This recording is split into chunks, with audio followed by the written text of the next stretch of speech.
আসসালামু আলাইকুম। আমন্ত্রণ জানাচ্ছি চ্যানেল জুলাই 36 এর সারাদিনের সংবাদে। প্রথমে জানিয়ে দিব জাতীয় সংবাদ। ইংরেজি ক্যালেন্ডারের ফেব্রুয়ারির আগমন বাঙালির হৃদয়ে ভাষা আন্দোলনের স্মৃতি জাগিয়ে তোলে। 1952 সালের 21শে ফেব্রুয়ারি মাতৃভাষার অধিকার আদায়ে বাঙালি বুকে রক্ত ঢেলে দিয়েছিল। রাজপথ কাঁপানো স্লোগান ও লাল রঙে রঞ্জিত মিছিলের মাধ্যমে অর্জিত বাংলা ভাষা আজ বাংলাদেশের জাতীয় পরিচয় ও গর্বের প্রতীক। ভাষা আন্দোলনের ইতিহাস আন্তর্জাতিক স্বীকৃতি পেয়ে বিশ্বজুড়ে আন্তর্জাতিক মাতৃভাষা দিবস হিসেবে পালিত হচ্ছে। বাংলা ভাষা বাঙালির প্রাণের স্পন্দন এবং প্রজন্ম থেকে প্রজন্ম পর্যন্ত তার উত্তরাধিকার বহন করে চলেছে। আসন্ন বইমেলা ঘিরে বাংলা একাডেমির নজরুল মঞ্চ চত্বরে প্রতীকী বইমেলা বসেছে। 21শে বইমেলার সংগ্রাম পরিষদ মেলার আয়োজন করেছে, যেখানে অর্ধশত প্রকাশনা প্রতিষ্ঠান ও বিভিন্ন সংগঠন অংশগ্রহণ করেছে। মেলায় গান, আবৃত্তি, নাটক অনুষ্ঠিত হবে। সরকার অমর 21শে বইমেলা ধারাবাহিকতা বজায় রাখতে 1 ফেব্রুয়ারির পরিবর্তে 20 ফেব্রুয়ারি থেকে মেলার সিদ্ধান্ত নিয়েছে। মেলা বাংলা সাহিত্য ও সংস্কৃতির বিকাশে গুরুত্বপূর্ণ ভূমিকা রাখে এবং দেশের সর্বস্তরের মানুষের জন্য বৈচিত্র্যপূর্ণ মিলনস্থল হিসেবে জনপ্রিয়। বরিশালের উজিরপুরে ঢাকা বরিশাল মহাসড়কে রাস্তা পারাপারের সময় বরিশাল থেকে ঢাকাগামী সাকুরা পরিবহনের একটি বাস বেপরোয়া গতিতে চলে আসায় গ্রামীণ ব্যাংকের কর্মকর্তা রিপন বিশ্বাস চাপা পড়ে ঘটনাস্থলে মারা যান। স্থানীয়রা মরদেহ উদ্ধার করে পুলিশকে খবর দেন। দুর্ঘটনার পর বাস চালক গাড়িটি সড়কের পাশে রেখে পালিয়ে যায়। পুলিশ তাকে গ্রেপ্তারের চেষ্টা করছে। ঘটনায় ব্যবস্থাপনা শেষে মরদেহ স্বজনদের কাছে হস্তান্তর করা হবে। সরকার জ্বালানি তেলের দাম আরও 2 টাকা কমিয়েছে। রোববার থেকে নতুন দামে পেট্রোল, অকটেন, ডিজেল ও কেরোসিন বিক্রি হবে। বিদ্যুৎ, জ্বালানি ও খনিজ সম্পদ মন্ত্রণালয়ের প্রজ্ঞাপনে প্রতি লিটার ডিজেলের দাম 102 থেকে 100 টাকা, কেরোসিন 114 থেকে 112 টাকা, পেট্রোল 118 থেকে 116 টাকা এবং অকটেন 122 থেকে 120 টাকায় নামিয়ে আনা হয়েছে। সরকার 2024 সালের মার্চ থেকে বিশ্ববাজারের সঙ্গে সামঞ্জস্য রেখে জ্বালানি তেলের স্বয়ংক্রিয় মূল্য নির্ধারণ করছে, প্রতি মাসে যার দাম সমন্বয় করা হচ্ছে। আসন্ন ত্রয়োদশ জাতীয় সংসদ নির্বাচনকে সামনে রেখে বিএনপি রবিবার দুপুরে প্রধান নির্বাচন কমিশনারের সঙ্গে বৈঠক করছেন। বিএনপি স্থায়ী কমিটির সদস্য নজরুল ইসলাম খানের নেতৃত্বে 3 সদস্যের প্রতিনিধি দল বৈঠকে অংশ নেবেন। উপস্থিত থাকবেন বিএনপি চেয়ারম্যানের উপদেষ্টা কাউন্সিলরের সদস্য ইসমাইল জবিউল্লাহ, সিনিয়র যুগ্ম মহাসচিব রুহুল কবির রিজভী আহমেদ ও নির্বাচন কমিশনের সাবেক ভারপ্রাপ্ত সচিব ডক্টর মোহাম্মদ জকরিয়া। মানবাধিকার সংস্কৃতি ফাউন্ডেশন জানিয়েছে, ডিসেম্বর ও জানুয়ারির তুলনায় গণপিটুনি বা মব সন্ত্রাসে নিহতের সংখ্যা জানুয়ারিতে দ্বিগুণের থেকে বেশি দাঁড়িয়েছে। এ মাসে 57টি অজ্ঞাতনামা লাশ উদ্ধার হয়েছে। মানুষের উপর সহিংসতা, গুম ও বিচার বহির্ভূত হত্যার আশঙ্কা জোরদার হচ্ছে। রাজনৈতিক সহিংসতা ও সংখ্যালঘু নির্যাতনের ঘটনা বেড়েছে। আইনশৃঙ্খলা রক্ষাকারী বাহিনীর হেফাজতে মৃত্যু ও গোলাগুলিতে আরও একজন নিহত হয়েছেন। এমএসএফ বলেছে, জানুয়ারি মাসে বাংলাদেশের মানবাধিকার পরিস্থিতি আরও জটিল, সহিংস ও উদ্বেগজনক রূপ ধারণ করেছে। বিএনপি দলীয় সিদ্ধান্ত অমান্য ও সংগঠন বিরোধী কর্মকাণ্ডে জড়িত থাকার অভিযোগে ময়মনসিংহ, সিলেট ও গাইবান্ধার বিভিন্ন উপজেলা ও ওয়ার্ডের 44 নেতাকে বহিষ্কার করেছে। বহিষ্কৃতরা প্রাথমিক সদস্য পদ সহ সব পর্যায়ের পদ থেকে বাদ পড়েছেন। দলের সিনিয়র যুগ্ম মহাসচিব অ্যাডভোকেট রুহুল কবির রিজভী স্বাক্ষরিত পৃথক বিজ্ঞপ্তিতে এই তথ্য জানানো হয়েছে। এবার জানিয়ে দিচ্ছি নির্বাচনী সংবাদ।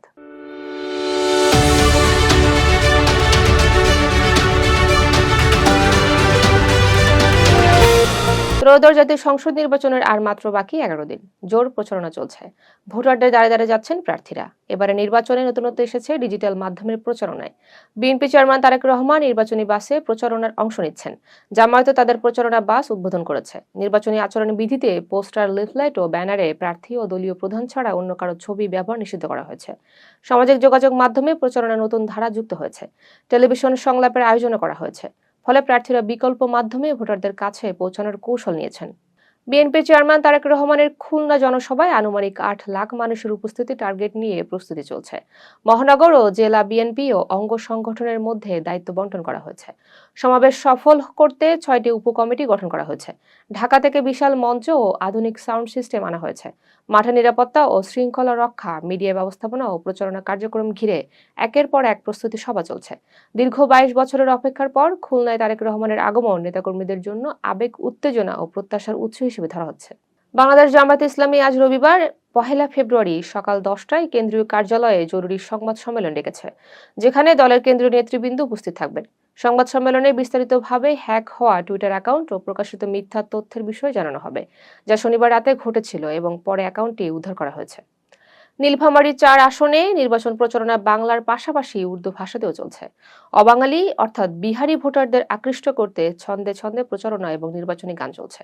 মোট ভোটার 4,48,649 জন, যার মধ্যে নারী ভোটার রয়েছেন 2,24,427 জন এবং পুরুষ ভোটার 2,24,417 জন।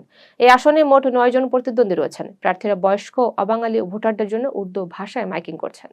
জাতীয় নাগরিক পার্টির চেয়ারম্যান আসিফ মাহমুদ সজীব ভুঁইয়া বলেছেন, তার দল ক্ষমতায় এলে সরকারি কর্মকর্তা ও কর্মচারীদের আয় ব্যয়ের বিস্তারিত হিসাব দেওয়া ওয়েবসাইটের মাধ্যমে প্রকাশ করবে।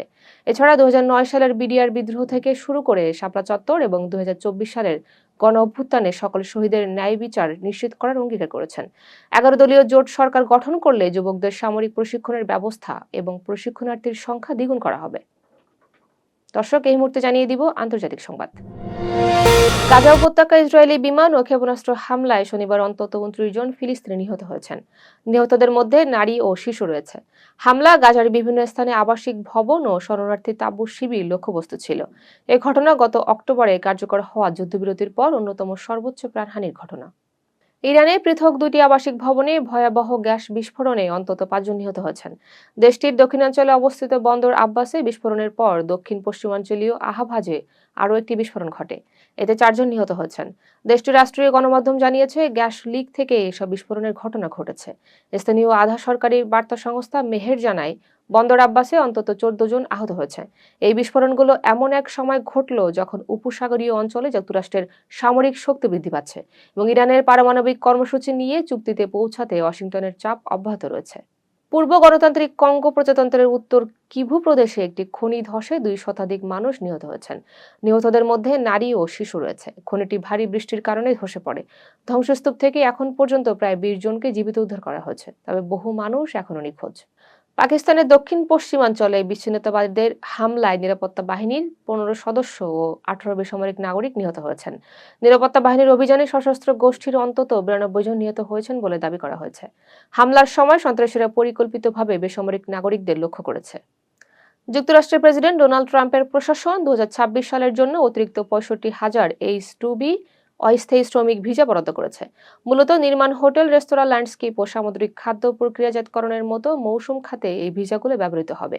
আগে প্রতি বছরে 66,000 H-2B ভিসা দেওয়া হতো, যা কার্যত দ্বিগুণ হয়ে যাচ্ছে। প্রশাসন বলছে, এসব খাতে মার্কিন নিয়োগকর্তারা পর্যাপ্ত কর্মী খুঁজে পাচ্ছিলেন না। ভারতের 5টি রাজ্যে নির্বাচন আগামী 3 মাসে অনুষ্ঠিত হবে। পশ্চিমবঙ্গের 42টি লোকসভা আসনে তৃণমূল কংগ্রেসের ভোট সামান্য কমলেও আসন সংখ্যা প্রায় অপরিবর্তিত থাকবে।